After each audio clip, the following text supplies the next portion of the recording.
obviously, I don't know, many of you probably know that I've had an issue with probably my weight for quite some time and that.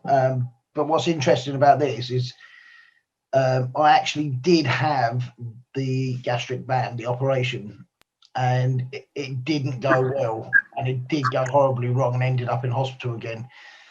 So to know that you can do that without obviously the intrusive operation and everything else is quite good.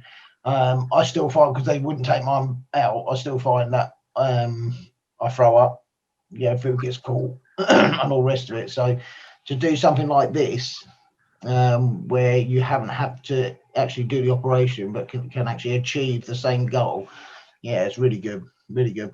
Yeah, and I think also the difference is, Terry, when you're going for the surgical and you're cut and it's removed, if you're taking part of the stomach or balloon that goes in or a band that goes in, often there isn't the mental support.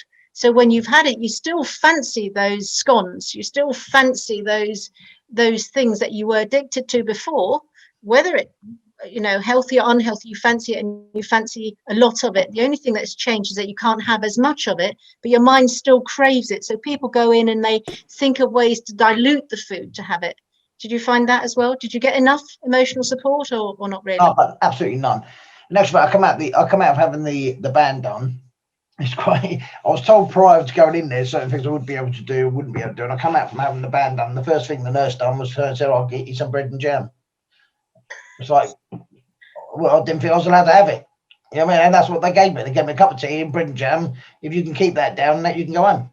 It's like, but yeah, the whole thing, the whole way about it, the way they adjust the band. You get a needle, like a 4-inch needle gets pushed into your chest where they find the pad, so they can put the solution in there to increase it and decrease it. The whole thing of all, having the whole thing done was quite harsh, and it went wrong the week that Kerry's dad died, and I was actually in hospital, and I actually signed myself out of hospital so I could go to his funeral.